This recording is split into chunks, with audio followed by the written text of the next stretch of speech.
Ito ang Fatbusters!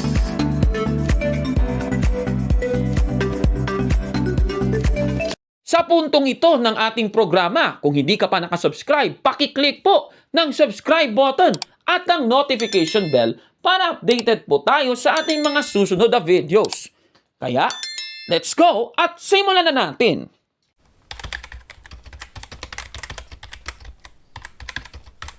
Hello po, magandang gabi, magandang umaga, magandang hapon po sa ating lahat. Saan man panig kayo naroroon po. Ayan so ngayon sa napakagandang topic natin ngayon sa Doctrinal Talakayan with Kaburnok, ating pong tatalakayin patungkol po sa kaligtasan, kaligtasan natin, di ba? Okay, so hindi ko na patatagalin pa mga kapatid. Akin na pong ipakilala ang aking napakahusay na partner, si Kaburnok ng Factbusters PH. Hello po, Kaburnok. Ayan, magandang araw sa ating mga manonood and welcome po dito po sa Karunungan Katoliko TV. Ayan, at ngayon ang tatalakay natin ay tungkol po sa kaligtasan sa pananaw po ng Iglesia Katolika. At sa ating episode ngayon, kapatid na Gabriel, ay titignan natin kung we will dwell sa ating talakayan sa pamamagitan po ng aklat ni Father Agustin Florentino. Ipakita natin. Yung title ng aklat niya ay Discovering the True Church. Ayan, napakagandang aklat. Iniibitahan ko po kayo na magkaroon po ng kopya nitong aklat na ito. At binabati natin yung may akda ng aklat, si Father Agustina Florentino. Magandang aklat po yung nakuha natin, yung kopya na nakuha natin. At pwede kayong bumili nito sa mga Catholic bookstore, lalong-lalo na sa St. Paul's, kapatid na Gabriel. Mga 150 lang yung bili ko nito, 150 pesos. So, bili na mga kababayan. It's an apologetics book na napakaganda. Maganda yung laman at marami po tayong matututunan. So, dito po natin ngayon kukunin yung ating topic, kapatid na Gabriel, tungkol po sa kaligtasan. Na siyang pananaw. Ano bang pananaw ng Iglesia Katolika patungkol po sa kaligtasan ng mga tao? Ayan. So yan po ang ating tatalakayin ngayon, kapatid na Gabriel. Okay, so umpisahan natin. Sa Iglesia Katolika, alam ng iba po yung version ng ating kaligtasan sa ibang mga sekta. Kasi alam naman natin yung sa iba half-truth lang naman yung kanila half-truth lang. O halimbawa, yung sa mga taga-Iglesia ni Cristo, ni Manalo, yung sa kanila, para maligtas ka, ay aanib ka sa kanilang iglesia. Oo, yung gagamitin pang ang talata, Brother Gabriel, yung nasa Gawa 20:28, tapos yung nasalin pa nilang gagamitin ay sa Lamsa translation. Sige nga, basahin mo nga, kapatid na Gabriel, yung sinasabi dyan. Opo, ito po yung sa Lamsa translation po na kanilang ginagamit, mga kapatid. Ayan. Take heed therefore to yourselves and to all the flock over which the Holy Spirit has appointed you overseers to feed the Church of Christ. Ayan, hidiin pa yun which He has purchased with His blood. Ayan, yung Church of Christ daw, yan daw yung binili, kapatid na Gabriel, ng dugo ng ating Panginoong Jesucristo, kaya daw sila lang yung maliligtas. At yung kanilang pinagbabatayan na sila lang daw ang maliligtas, basahin natin yung 5:25 ng Efeso, Brother Gabriel. Opo, dito naman po sa may 5:25 po, ganito ang nakasulat. Yan, husbands, love your wives, and even as Christ loved His church and gave Himself for it. Ayan po yung nakasulat po. Oo, at yan ay sa Lamsa din. Ibang salin mo nga gamitin yan. Basahin natin, kapatid na Gabriel, sa iba. Opo, ayan ibigin ninyo, mga lalaki, ibigin ninyo ang inyong asawa, gaya naman ni Kristo na umibig sa iglesia at ibinigay ang kanyang sarili dahil sa kanya. Ayan po, Kaburnok. Ayan. So yung pagbibigay ng sarili niya ni Kristo, yan po ibinigay daw niya sa kanyang iglesia. Kung susuriing mabuti, kung lalimang mabuti, hindi naman nakalagay doon sa Efeso 5:25 at saka sa Gawa 20:28 na yung iglesia ni Kristo lamang. Wala namang salitang only o lamang sa talata. Kung meron, sana maniniwala ako. Parang ganito, kapatid na Gabriel, O pwede naman, di ba? Pwede mo naman sabihin, halimbawa, nakita ako ng kalbo sa mall, si Berto ang pangalan. Ibig bang sabihin, si Berto lang yung kalbo sa mall, Brother Gabriel? Hindi naman ganun yun, di ba? Oo, Oo, ganun yun. Ganun ang example. Halimbawa, yung statement, sasabihin ko, si Berto na kalbo ay nakita ko sa mall. Ibig bang sabihin, si Berto lang yung kalbo doon sa mall? Iba po yun mga kapatid, di ba? So, ganun po yun. Yung sa kanila, lumalabas, yung pagtubos ng dugo ng ating Panginoong Kristo, nangyari siya, kapatid na Gabriel, during the judgment day na. Yan ang lumalabas dun kapatid na Gabriel O, di ba? Which is, hindi naman sang-ayon yan sa Biblia. Ano? Tandaan natin, sa Iglesia Katolika, malalaman natin, at yan po ang ating tatalakayin, kung ano ba yung doktrina natin patungkol sa kaligtasan. Yung sneak peek lang yung ating tatalakayin kasi maraming malalalim pa dito Kung paano, ano yung paraan, hindi natin tatalakayin. Yung ating tatalakayin, yung phases ng kaligtasan. Ayan, yan importante kasi yan. Para malaman mo kung paano ka maliligtas, kailangan sa Iglesia Katolika, alamin mo muna kung ano yung phases ng ating kaligtasan. Halimbawa, yung born again at saka Baptist, naniniwala sila, once saved, always saved. Oo. Bakit daw? Ikaw kung naniniwala ka na namatay si Kristo para sa iyong kasalanan at ikaw ay mananampalataya sa Kanya, ligtas ka na daw kaagad, ligtas ka na. On the spot. On the spot. Oo, ligtas ka na. Ibig sabihin, yung kaligtasan at saka yung redemption ni Kristo sa krus, isa lang yun. So yan ang lumalabas dito. Which is unbiblical. Malalaman natin mamaya kung bakit, Brother Gabriel. So yan po ang ating tatalakayin. Sige, so ganito yon mga kapatid. Lahat ng tao sa mundo, isa lang yung goal natin. Bakit tayo nandito? Ano ba ang goal na yan? Basahin natin, kapatid na Gabriel, sa 8:36 ng Marcos. Pakibasa. Opo, ganito po nakasulat naman po sa Marcos 8:36. Sapagkat ano ang mapapakinabang ng tao na makamtan ang buong sanglibutan at mapapahamak ang kanyang buhay? Ayan, klarong-klaro dito, kapatid na Gabriel, ano bang makukuha mo bilang isang tao kung ang ending naman pala, mapapahamak mo lang yung buhay mo? Ibig sabihin, hindi ka maliligtas. Di ba? Ganun ang lumalabas? Opo. Ganun po yun.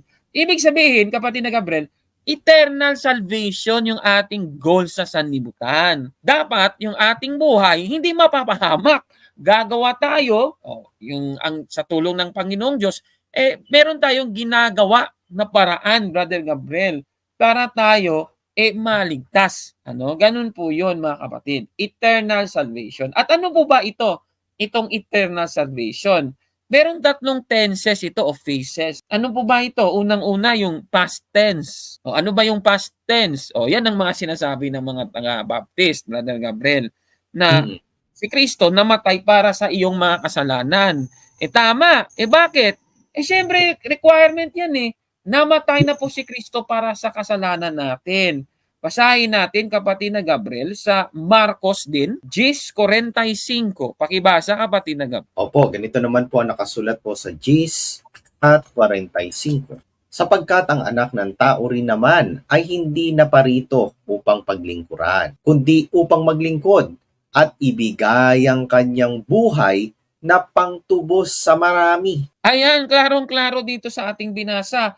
Si Kristo po, itinubos po niya, past tense pala, itinubos po niya ang buhay niya para sa marami. At nangyari nga yan, sabi nga ng Apostol Pablo sa 1:4 ng Galacia, pakibasa, kapatid na Gabriel. Opo, ganito naman po nakasulat po sa 1:4, na siyang nagbigay sa kanyang sarili dahil sa ating mga kasalanan upang tayo'y maligtas dito sa kasalukuyang masamang sanglibutan, ayon sa kalooban ng ating Diyos at Ama. Ibig sabihin nito, Brother Gabriel, isa sa requirement para maligtas ang tao, kailangan meron pong magbigay ng sarili niya para sa ating mga kasalanan.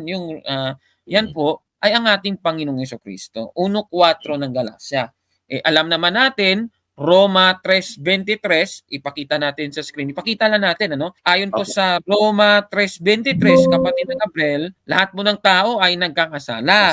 At yung tao, Brother Gabriel, dahil nagkasala siya, merong consequence doon sa kanyang ginawang kasalanan. Ano bang consequence? Sa 6:23 ng Roma. Ipakita natin sa screen, kapatid na Gabriel.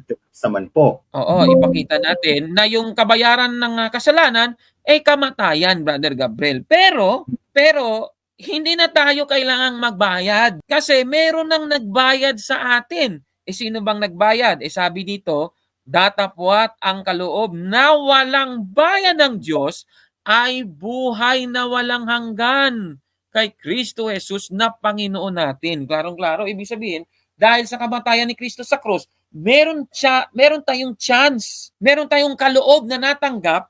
Yan ang tinatawag nating na redemption, Brother Gabriel. Eternal redemption na tinatawag. O, yan ang past tense na tinutukoy ng Iglesia Katolika. Past tense ng eternal salvation natin. Ayon. O, di ba? O, ngayon, puntahan naman natin yung present kasi kanina past tense. Meron namang present tense. Ano ba yung present tense na yon? O, ipakita natin ha. Sa Juan 3:16, pakita natin sa screen. Opo, ganito naman po ang nakasulat po. Ayan, sapagkat gayon na lamang ang pagsinta ng Diyos sa sanglibutan na ibinigay niya ang kanyang bugtong na anak upang ang sino mang sa kanya'y sumampalataya ay huwag mapahamak, kundi magkaroon ng buhay na walang hanggan. O dito po sa binasa mo, kapatid na Gabriel, sabi dito na ibinigay niya ang kanyang bugtong na anak. Yan po ay past tense, di ba? Redemption. Ang kasunod, upang, ibig sabihin, upang ang sino mang sa kanya'y sumampalataya ay huwag mapahamak. Ibig sabihin, kailangan mong sumampalataya. Yan po yung present tense. Ayun. Present tense pala yun kapatid na Gabriel ano ba yung pagsasampalataya na para kung gagawin mo yun ay hindi ka mapapahamak? Basahin natin. Paborito mong talata to Paborito. Basahin natin 21:8 ng Apokalipsis, kapatid na Gab. 21:8. Ngunit sa mga duwag at sa mga hindi mananampalataya at sa mga kasuklam-suklam at sa mga mamamatay tao at sa mga mapakyapid at sa mga manggagaway at sa mga mapagsamba sa Diyos-Diyosan at sa lahat ng mga sinungaling, ang kanilang bahagi ay sa dagat-dagatang nagniningas sa apoy at asupre, na siyang ikalawang kamatayan. Ayan, nakikita natin dito sa talata yung present at future tense. O dito, yung present, halimbawa, ikaw mamamatay tao ka. O yan ang example. O hindi ka nagsisi, hindi ka nagsampalataya, nagkaroon ka ng mortal sin, yung pagiging murderer, o di ba? O anong mangyayari, kapatid na Gabriel, niyan? Sa future tense, hindi mo makakamit yung eternal salvation dahil sabi sa talata, meron kang ikalawang kamatayan. Papupunta ka sa dagat-dagatang nagdiningas sa apoy at asupre. O nakita ninyo? So ibig sabihin, merong present at future tense. Ayun. So klarong-klaro, dalawang tense na yung ating ibinigay dito sa talata. May past tense, may present tense na yan. So kung di ka sasampalataya, kasuklam-suklam ka, mamamatay tao ka daw, manggagaway ka daw, mapakiapid ka daw, etc. etc. Yan po, mga kapatid, ay may consequence. Hindi ka daw mapupunta sa sa langit, sa dagat-dagatan apoy ka daw mapupunta niyan. Oo, pero yung nagtitiis hanggang sa wakas, saan ba sila mapupunta? O itataas natin. Versikulo 6 hanggang 7, basahin mo, kapatid na Gab. Versikulo 6, ganito naman po ang nakasulat. At sinabi niya sa akin, nagawa na, ako ang Alpha at ang Omega, ang pasimula at ang wakas. Ang nauuhaw ay aking paiinuming walang bayad sa bukal ng tubig na buhay. Ang magtagumpay ay magmamana ng mga bagay na ito, at ako'y magiging Diyos niya, at siya'y magiging anak ko. Ayan, klarong-klaro.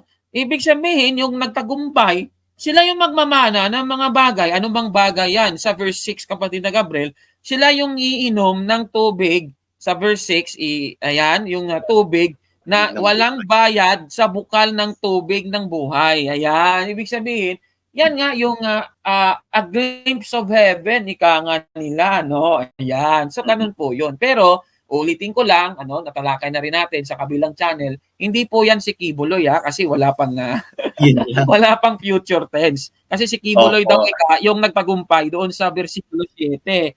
Mali po yan. Ngayon, kapatid na Gabriel, sino ba yung nito, yung tao na halimbawa ikaw mapupunta ka sa dagat-dagatang apoy. Eh wala nang pong chance na mapupunta ka pa sa langit kasi nasa dagat-dagatang apoy ka na. Yes, At wala saka nang at saka mm. wala ring Mm. chance yung, nasa langit na mapupunta pa sa dagat-dagatang apoy. Basahin Yeah. natin kapatid na Gabriel yung, 16:26 ng Lucas. Pakibasa kapatid na Gabriel. 16:26, ganito naman po ang nakasulat po. At bukod sa lahat ng ito ay may isang malaking pagnging nakalagay sa pagitan namin at ninyo upang ang mga mag-ibig na tumawid buhat dini hanggang sa inyo ay hindi maaari at gayon din walang makatawid mula diyan hanggang sa amin. Ayan. So, klarong-klaro, wala nang makatawid mula sa impyerno, kung nandun na yon, wala nang makatawid papuntang langit mula impyerno. Yan ang ibig sabihin. So, klarong-klaro talaga. So, ibig sabihin, sa future tense, wala nang lipatan. Kung langit ka talaga mapupunta, sa langit ka na talaga mapupunta. Di ba? Ganun yan, kapatid na Gabriel. So, yan Opo. po ang objective natin. Na sa future tense ng ating eternal salvation, makamit natin ang buhay na walang hanggan. Ganun po yun, mga kapatid. O, di ba? Amen. Oo, so klaro po yan sa Biblia. Ngayon, kapatid na Gabriel, may role po ba ang iglesia, kapatid na Gabriel, sa kaligtasan ng tao? Basahin natin ang nakasulat na ito sa Mateo 16:18. Pakibasa, kapatid na Gabriel. At sinasabi ko naman sa iyo na ikaw ay Pedro at sa ibabaw ng batong ito ay itatayo ko ang aking iglesia at ang mga pintuan ng Hades ay hindi magsisipanaig laban sa kanya. Ayan, klarong-klaro yung pintuan ng Hades, hindi daw magsisipanaig laban sa kanya. O ilipat mo nga yung salin na yan, kapatid na Gabriel. Sa iba pang mga salin, kapatid, pakita Opo. natin sa screen. Sa ano At naman po, hindi, magtapat na at Biblia. ang sabi dyan sa MBB, at hindi daw makapanaig sa kanya kahit ang kapangyarihan ng kamatayan. O di ba, biruin mo. Ibig sabihin, yung eternal, yung second life, Brother Gabriel, which is yung, halimbawa, kung ikaw mapupunta ka sa impyerno o sana, hindi naman, hindi makapapanaig yun, kapatid na Gabriel, doon sa iglesia na itinayo ng ating Panginoong Jesucristo. Di ba ganun yun? Opo. Ngayon, kapatid ng Gabriel, ito naman ang susunod.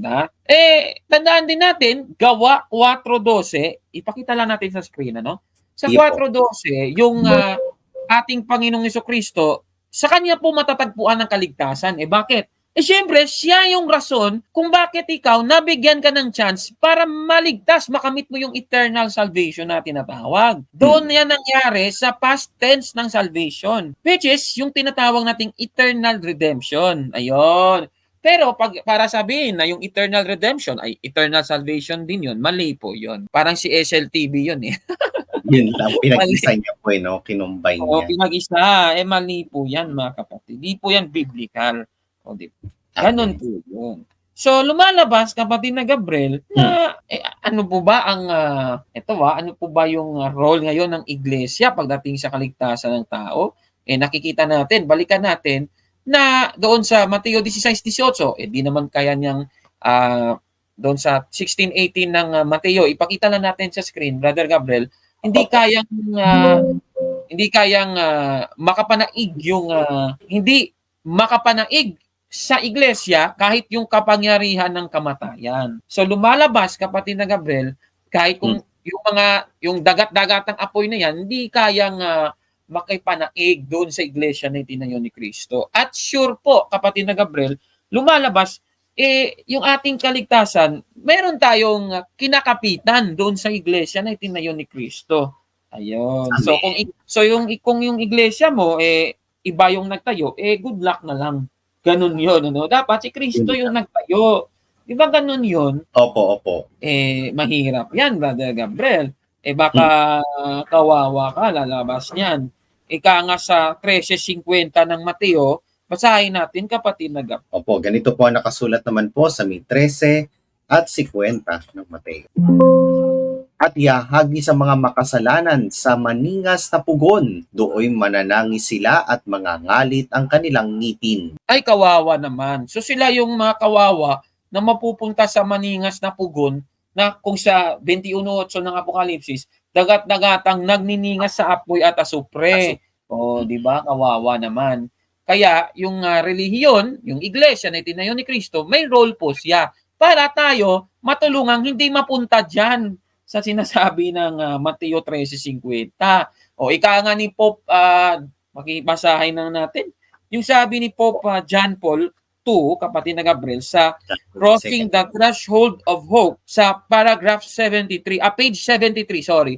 Page 73 ito, pakibasa kapatid na Gabriel. Opo, ganito po nakasulat po. Christianity is a religion of salvation. The salvation in question is that of the cross and the resurrection. God, who desires that man may live, draws near to him through the death of his Son in order to reveal that life to which he called in God himself. Everyone who looks for salvation, not only the Christian, must stop before the cross of Christ. Ayan, napakaganda ng sinasabi ni Pope John Paul II, kapatid na Gabriel. So, Amen. ganun po yun, ano? So, matutulungan tayo ng iglesia para tayo, kapatid na Gabriel, kapag nakapunta tayo sa langit, we will have the state of eternal union with God. Basahin natin yan sa Mateo 13:43. Ibababa lang natin sa binasa natin kanina. Kanina kasi 50 yun eh. O sa 43, pakibasa kapatid na Gabriel. Yes po, ganito naman po nakasulat po sa may 43. At magliliwanag na parang araw ang mga matuwid sa kaharian ng kanilang Ama. Ang may pandinig ay makinig. Ayan, klarong-klaro. Yung mga matwid, magliliwanag daw na parang araw ang mga matwid sa kaharian ng kanilang Ama. Ayan, klarong-klaro po mga kapatid. Ibig sabihin, meron tayong eternal union sa ating Panginoong. Ika nga ng unang Korinto 2:9, pakibasa kapatid na Gab. Opo, dito naman po sa unang Korinto 2:9, ganito ang sinasabi ng kasulatan, hindi pa nakikita ng mata, ni naririnig ng tainga, hindi pa rin sumasagi sa isip ng tao ang inihanda ng Diyos sa mga umiibig sa Kanya. Ayan, klarong-klaro. Meron palang inihanda ang Diyos para sa mga umiibig sa Kanya. Diba? O ano yun? Di langit yun. Diba? O, klaro-klaro naman po yan mga kapatid. Oo. Kaya tandaan natin, ayon po sa paragraph 1024 ng Catechism of the Catholic Church, na ang dulo po ng lahat ng ito ay ang tinatawag natin, basahin na nga natin, kapatid na Gabriel, sa Catechism of the Catholic Church, paragraph 1024. Ipakita natin sa screen. Ayan po, Kaburnok. So, ayon po dito sa MCCC, 1024, this perfect life with a most holy Trinity, this communion of life and love with the Trinity, with the Virgin Mary and angels and all the blessed, is called heaven. Heaven is the ultimate end and fulfillment of the deepest human longings, the state of supreme definitive happiness. Ayan, klarong-klaro, yung langit pala, yung ultimate end at saka fulfillment ng deepest human longings. Ibig sabihin, yan ang goal ng bawat isa. Eternal salvation, which is ang pagpunta natin sa langit kasama ang Diyos na siyang Holy Trinity. Ayun. May communion pa tayo sa Virgin, sa ating mahal na Birheng Maria, sa mga anghel at sa lahat ng mga santo. Ayan, klarong-klaro na yan nasa ating katisismo yan, kapatid na Gabriel, di ba? Opo. Tanong, bago muna natin tapusin. Para kanino? Kasi balikan natin yung past tense, ano? Di ba, yung IEDC, sabi nila, ang pagkamatay daw ni Kristo sa krus para lang doon sa mga umanib sa iglesia nila. Yes, para naman sa MCGI naman, yan naman daw yung mga tao na ililigtas ng anak ni Kristo, ililigtas niya. Yun daw yung itinubos ni Kristo ng kanyang sariling dugo. Pero alam ninyo mga kapatid, sa past tense kasi, sa past tense ng salvation, alam natin na ang ating Panginoong Jesucristo namatay po para sa lahat eh. Basahin natin, kapatid na Gabriel, ang nakasulat sa 2 Korinto 5:15. Pakibasa, kapatid na Gabriel. Opo, ganito po nakasulat po sa 2 Korinto 5:15. Namatay siya para sa lahat upang ang mga nabubuhay ngayon ay huwag nang mabuhay para sa sarili, kundi para kay Kristo na namatay at muling nabuhay para sa kanila. Ayan, klarong-klaro, namatay pala si Kristo para sa lahat. Ika nga, ay, by the way ano bang ibig Hmm. sabihin ng phrase na para sa lahat? Tumutukoy ba yon sa Iglesia ni Cristo ni Manalo lang? Basahin natin, kapatid na Gabriel, ang unang Juan 2:2. Pakibasa, kapatid na Gabriel. O, ganito naman po nakasulat, sapagkat si Kristo ang handog sa ikapagpapatawad ng mga kasalanan natin at kasalanan din ng lahat ng tao. Ay, akala ko, ng lahat ng Iglesia ni Cristo ni Manalo. Ay, wala pala ganun. Yun. Uy, Hindi wala pala na. ganun na nakalagay. Opo. Ay, nako, grabe. So, ganun po yun, mga kababayan. So, ibig sabihin, ang past tense, namatay po si Kristo para sa lahat ng tao. Pero, dahil tayo, nasa atin ang choice kung tayo po ay sasampalataya kay Kristo o hindi. Sa pamamagitan ng, ay, ang daming paraan. Basta makakuha tayo ng tinatawag nga natin sa simbahang katolika na sanctifying grace. O, paano ba natin makakamit yun? Syempre, maraming paraan yan, kapatid na Gabriel. Pero, kapatid na Gabriel, kapag tayo ay meron ng ganun, assured po tayo sa ating kaligtasan. Yan. So, ganun po yun. Napakaliwanag po ng turo ng Iglesia Katolika patungkol po sa kaligtasan. Kaya maraming salamat sa aklat ni Father Agustin Florentino, itong Discovering the True Church. Ipakita na natin sa screen, kapatid na Gabriel, yung libro ni ayan, napakagandang libro. Mabibili niyo po sa lahat ng mga Catholic bookstores nationwide.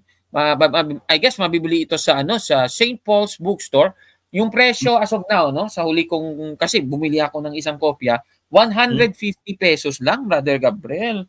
At baka sasabihin nila, wala, ito, hindi ito aprobado ng Iglesia Katolika.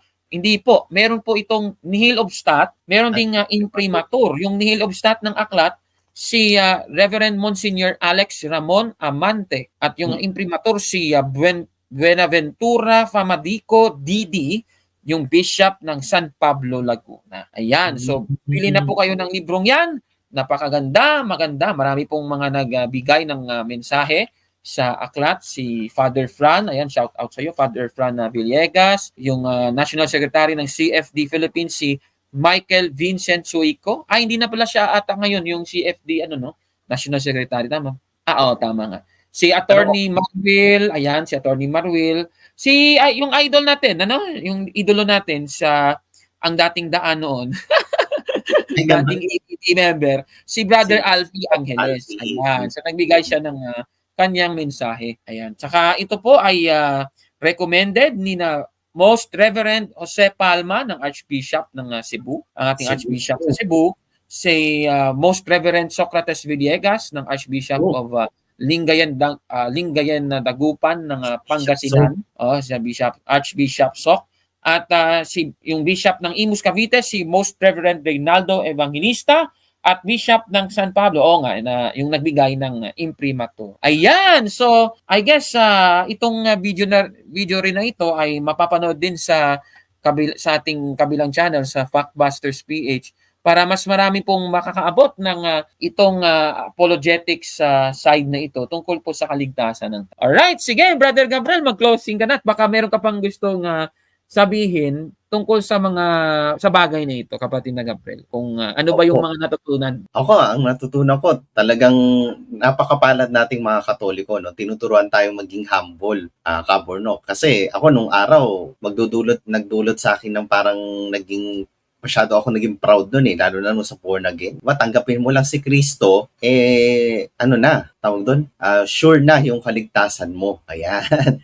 Pero hindi ko yung kaligtasan na tinutukoy ko doon is yung na kagad yun, eternal salvation na po kagad. Buti nga, awa ng Diyos, hindi tayo naging osas. Kasi yung iba, naging osas na naligtas na may tendency po na umabuso. Pero sa atin po, sa Catholic, tayo naligtas na at awa ng Diyos, patuloy tayong nililigtas. At kung loloobin ng Diyos, tayo po'y maliligtas po ng Panginoong Jesucristo in a near future, ayan po, sa balang araw, patungong langit. Ayan. So, napakapalad natin na sa Catholic. So, ayan po mga kapatid, sana natuto din po kayo at nagbigay pag-asa sa ating lahat na tayo'y ililigtas ng ating Panginoong Jesucristo as long as tayo'y sumusunod sa kanyang kalooban at higit sa lahat, makatanggap tayo ng grasya mula sa kanya po.